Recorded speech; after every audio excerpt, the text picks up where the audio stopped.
But let me tell you, the Congolese government is more accurate than the Ugandan government. How?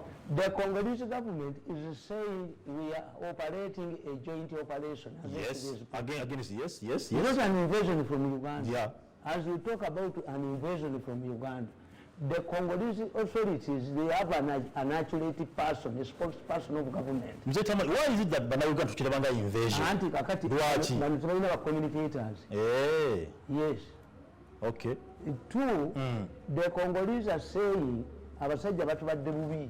Yes. Nga ekitundu bakiwamba balina emisiri gy'enjala. Ate nga si gavumenti AdF yokka wabula baga obubinja bungi nnyo obuliyo. Obuliyo anti kyafuuka kifu. Obubinja bungi nnyo obuliyo nga businza ne bukuba amanga agatwetolodde. Bakusaba omwana omulenzi wankaka for training. Ne bakusaba omuwala bamuwase.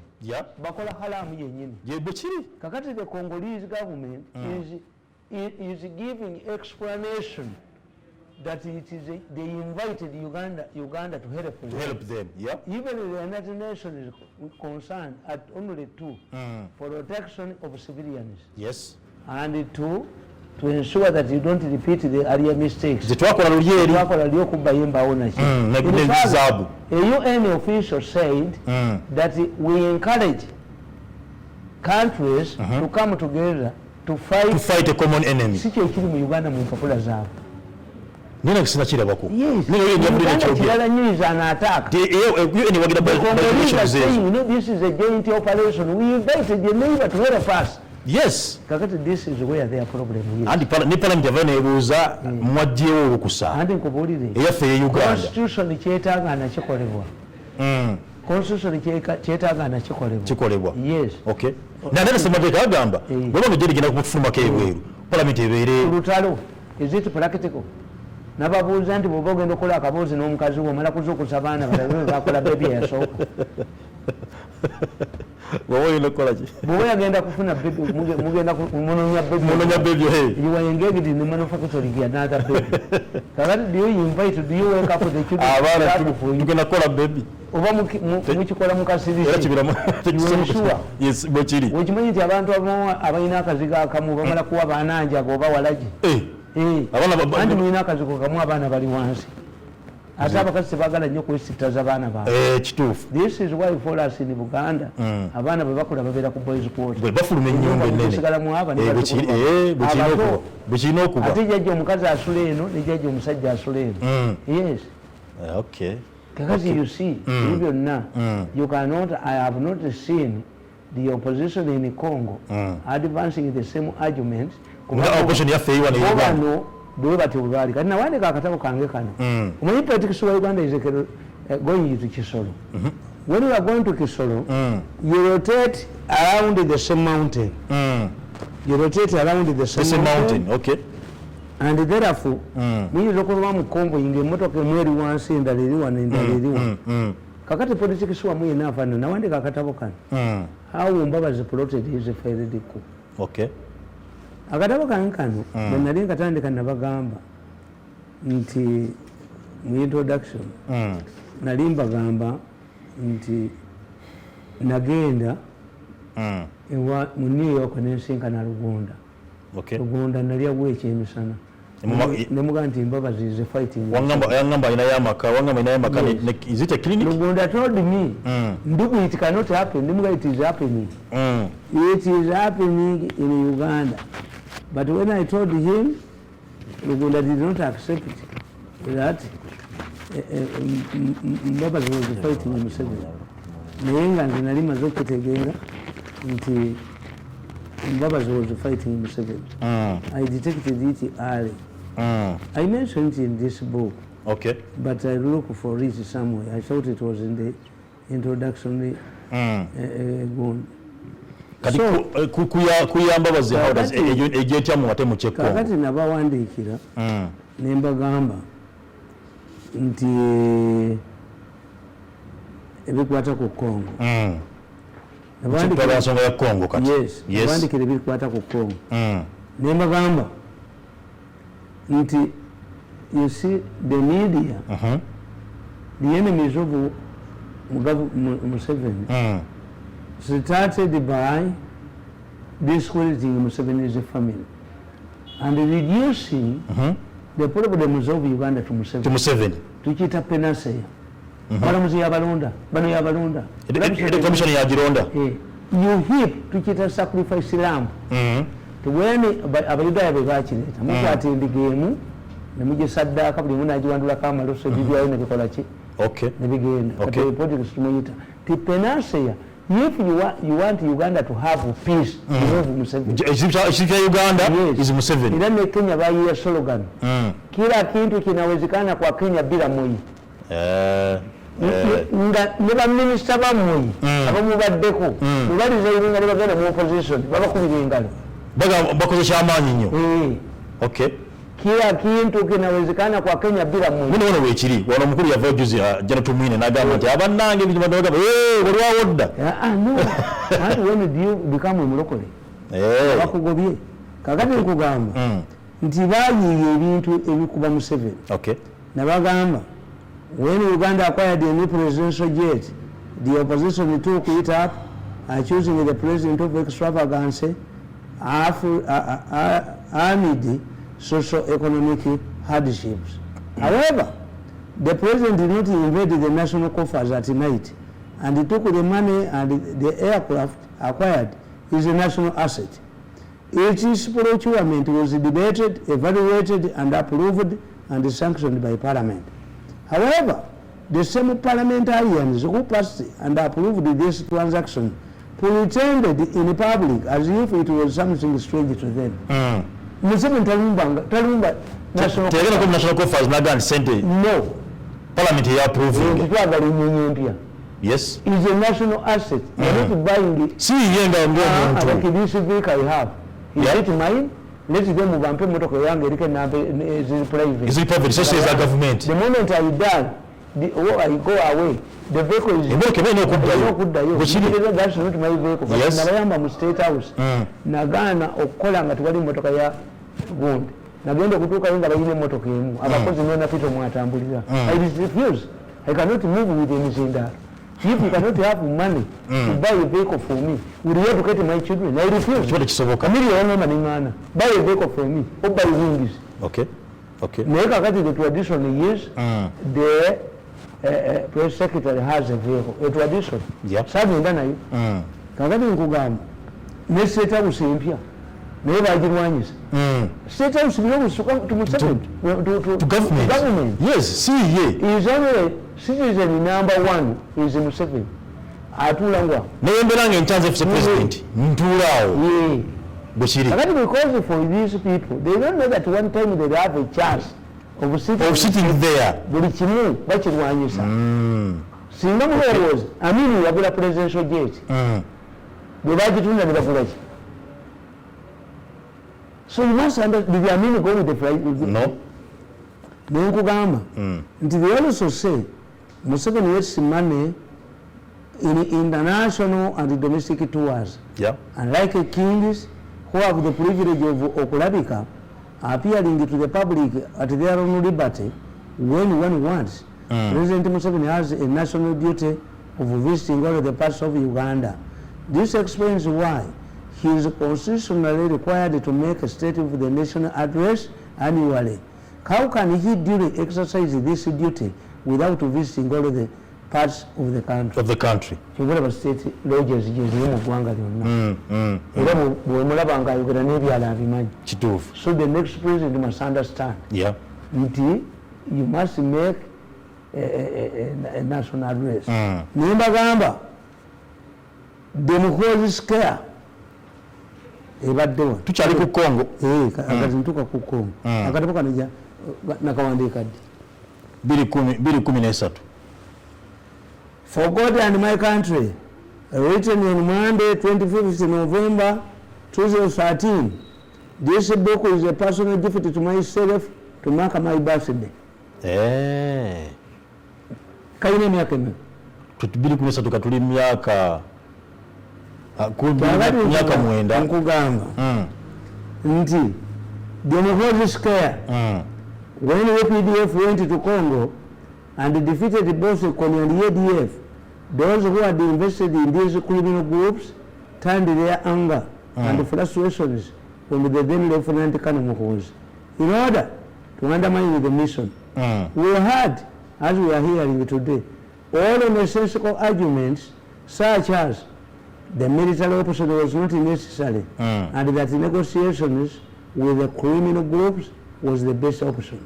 Okay. But those advancing with these arguments believed that the rebels through peace talks would find their way into government and get their leaders political jobs, ranks in the military and the government. This worked previously in both Obote and the Twazi government. UNLA was formed for a similar purpose. It was to unite all of the fighting groups as a price for peace. They also urged, as they urge now, that Museveni was a selfish warmonger who received other people's children because none of his own was in APDF.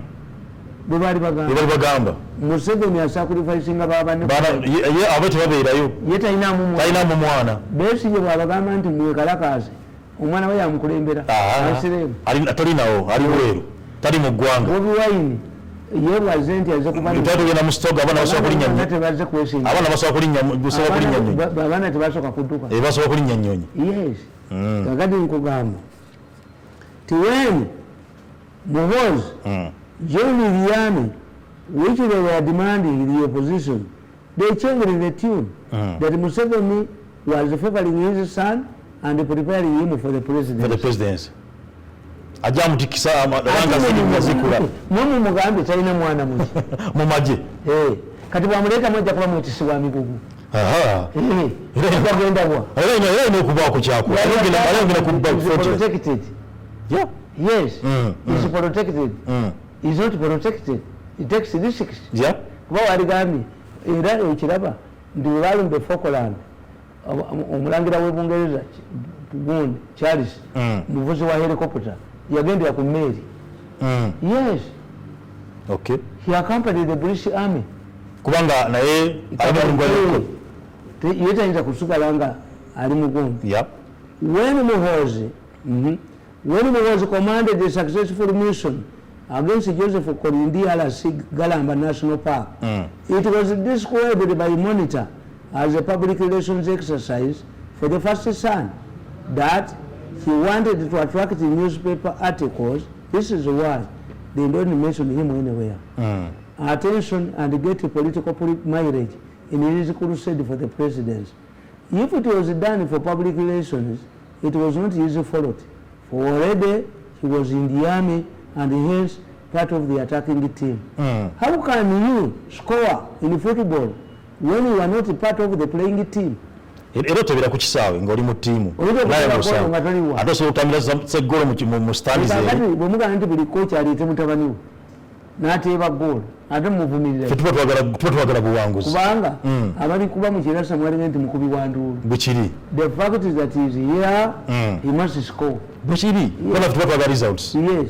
Kakati nkugamba nti if the argument was solely publicity, why could he not remain at the command center at Entebbe? The American general who commanded the raid on Bin Laden hideout in Pakistan was only a Pakistan. He was in Washington, thousands of miles away. Tiagenda ku front. So this was the first time to talk about Congo. Yes. This I remember. AdF attacked Mpondo and occupied it for several days. Why? The Sudanese government wanted them to capture Kasese, babawereze ennyonyi ebyokulwanyisa. It was a strategy by Bashir government. Okay. Ojjukire nakugamba tina bano bawamba ennyonyi ya Uganda Airline ogisuula Kasese. Yes. Yes. So it was intended for arms. I asked the president in a press conference, how can Ragataga army like ADF capture Mpondwe and they remain here for days? For days. Museveni said, took a map and said, you look at these areas. This is a mountain, this is a mountain, and you see, when you see an attack from a neighboring country, foreign country, you must take care. Who is attacking us? Okay. Museveni picked the AK-47. And went to Mpondo. Now in the I remember omusajja gwe bayita Jet Mwebaze gundi Mugisha muntu yali amusibye yatta abantu nabba emmwanyi mu National Park nabbalole y'emmwanyi Mugisha muntu put him in prison ngachali commander picked him from prison to command. That's where he died. Okay. If he had remained in the prison as Mugisha muntu had directed, maybe he would have been alive by now. Okay. So is it this was saying okubanga Uganda egende ko kubanga beba kubanga baddayo territorial integrity. The issue is not Uganda kugenda Congo. Yes. Naye emingi tugenzeeyo ki ekivuddeyo kubanga nesaazi wetuli tulina ebbanja tubanjibwa Congo tubabira mu kooti tulina ebbanja tubanjibwa lwakubanti ebyakolwa. When you have a vomiting kid, do you deny the kid things to eat? Oboine mu ekyokulya. Yes, omuwa several attempts. Kakati today we have a different mandate. Buli twalwana ekisangani twali tutwalani twali tututani kabira. Yes, it was a joint. Sataka naffe netulwanirayo. It was a different issue. Different mandate. Yeah. The other attempts we have been a hot pursuit. Nga naye tuli tetusobola kuyingira ki Congo. Today ono Muhoozi ye yalandinga after getting an agreement yalandinga ne babakuba ne badduka kulisadda nga mukulabika. But I think what is the army officers would be like the Congolese. Byekwasabuliza abantu. Ate manyi politics Uganda nzibu nnyo. Nze nabaga nti I found it easy to speak for the president for 14 years. Why? Museveni would ask me, why did you say this? I did it in good faith. Nabaga nti ababaana nga bannoonya benkubye balimbukuba buli konderani tebuliddayo kujjayo mitwe bukwe bumazeewo butendi nnyo 8 years buli mufaidiro waliwo kabadde mu mawulire nnyo kati keekukumi bwekukumi bwekukumi ate mbulinako data nene nnyo sinakuba buvundu nyinja kuba obuvundu bwekweke kakati nkugamba nti one day President boarded a passenger plane and was seen in London and greeted even the passengers. Kakati, one of the army officers in the special forces rang me and said, people have seen the president in London. Boarding a passenger plane. Now people are going to ask, we have 2 planes, we had not sold one. But it's not going to name. I'm an expert. Let me create a diversion for you. Young people, someone don't wait you. Any press secretary or spokesperson or public relations will not cover and eligible Mawuli. President Wakoza is sold an egg from his anti-Sigma. These people money. But the popular Mawuli and the leading security service. The story is going to put my time. Waliwo olupapula lwa mawulire ligenda Sabasere netubulabinga $1,500,000 sitole meza fulmu baali batudde nozikimu baali batidde ozikima nga bagangenda nebaga nti asitole yamwe tujja kufuluma mugambe nti amawulire tegafuluma. Yes, this is what a public relation byalina okukola. You must have allies in the media. Kakati nabakubira ekiro they are following there. Nebakuba nti president yajidde mu passenger plane. Why? He wanted to check the comfortability of the economic class. Why is it in the future government officials will not travel, will only travel by nze nekiyiiya Bukenya yali ampalana ne bannawe nenyumba kuyenka abateera mu kampuni obusajja buno omulimu bikonde bwetusu okujjako nga busudde ettawulo ne busasula ssente zange. This is boxing. Nkabatiramu nyindo nkabatirimu nyo nkabatiramu tansi nira bambu malire wood total destruction paka bana swata wo kuja kungo busudde ssente ne buzakanyuga sente zange bilioni 10 ne buzirya tugenda ne kalisa ne bukatane kalisa na ako katoni kakajini kakamu Mirundi first is a string of cases maybe 10 billion nako nakoni you pay with the interest. Nagati the president bamujuza Bukenya bamujuza ngata mugamba ki we are not supposed to disclose the president's whereabouts. risk his life. Kati Bukenya yamugamba nti omusajja yawandiise story naga nti wajjidde mu passenger plane not knowing nti bali be bandagidde. They called me at night and said they don't move at night. Yes. And then he called me and said he wants you, but this is night. Anybody can be anybody on the phone. I'll come in the morning. I went in the morning. I found the yes, himself. Do you want to disclose my whereabouts? I said, how? The military contacted me and rang me, and I created a diversion for you, which the public has believed. What crime did I do? Okay. Were you contacted? Yes. By who? Mumuvuli senior office. And again I salute him. Number in Mugambi. Do you know what he said? No. Next time don't consult the lawyer, the army. The army. Do your work. Give this man unfettered access to me all of the time. You? Yes. Okay. Because he helped me, but Bukenya nemuleka, ate Bukenya nemuswaza nnyo. Bukenya namugamba nti Bukenya, since I came to State House, you are fighting me like this young man. Because we used to fight Museveni together. If I disclose what we are doing together, bajja kusiba. Nengamba Bukenya nti learn from today. The government is kerole. Nze ninako musito gwinako nti namba kegwe tulabe. Never fight me like this young man, I'm telling him. Okay. You cannot declare a war on me and my family, not to bring about no super centers and this is total destruction. Uganda media, HTV, they in a confidence. Okay. Even the spokesperson of the army there was, he says, I have not yet briefing. The spokesperson of the army would be at the front line. The senior army okay. Would be an witness. Names it Tamale. But you want to run the Kurumba Cong. Can't you say Uganda Gamba? Uganda Gamba. The attack Wagala Wawerekera Kubanja, Bujabagira. A person who hates you. If you accompany somebody who is demanding money from you. Katonda yakituwa date we are also dom the government has realized ataba ba AdF iranze magambo bana abamaji nembaga nti UPDF ensobije ekoze is to create an impression that is a walkover. It's not a walkover. One, we must stay there because the area attempts to bad to find the area. Okay. Yes. The public must be informed we are ready to pay the cost. We must occupy that area. We must offer training to the Congolese soldiers. Is that why you are seeing good as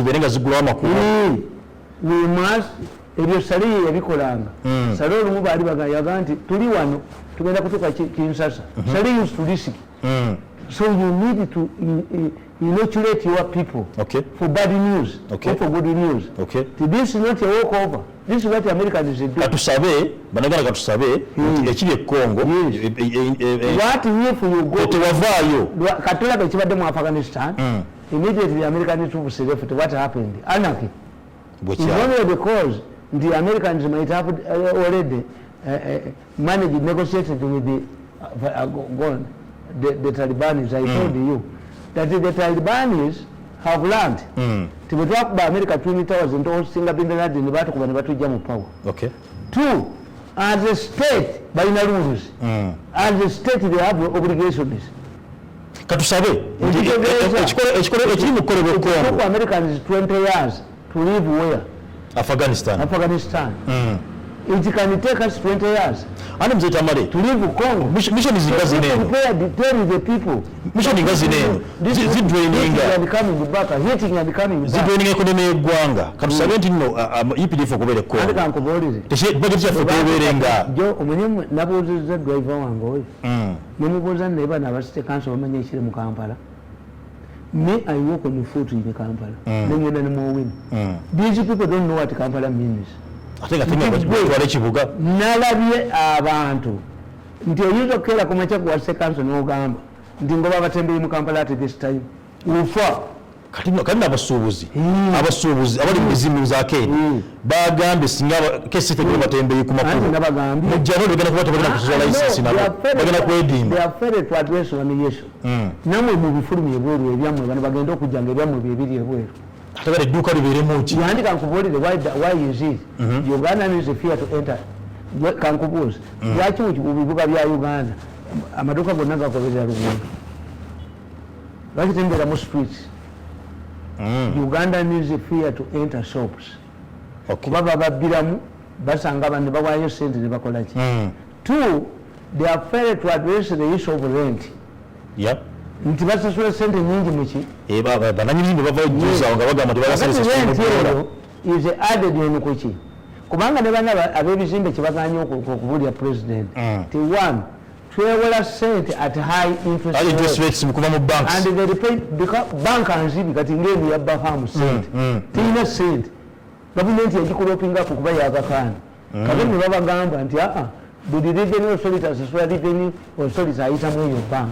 That's why but musasula sente ze when harm withdraws all using money mu your bank it collapses budget balina sente wano kakati sente za speculation kyobulabe ebizimbe bya Uganda ebimu bigwa lwaki omusajja ono alina okuzimbako kalina waakiri bbiri abantu bayingire mu grace period asobola okuzira akasente siwongo tamu linyaleke money lenders ate bekikulebera mu kkubo ne batakifinancing nga bakitwala nga bakuba bupapula bwamwe butategeera like this man I read somewhere this one does MTN on one vision yakoze ekyamagezi joint forces take a control joint forces this is not UPDF this is a collective joint forces bekirina okubeera is a joint operation tukijjako UPDF yokka yekola yes is a joint operation yes these people who use UPDF wanted to create an operation they have to be attacking the Cong we are invading we are likely to fail and era bwebagudde baga noli ajja kujja ne Rwanda will be sacked now this is a joint force kakati ono MTN officially listed on Uganda Securities Exchange kakati yasoloza sente z'abantu kati nabeera listed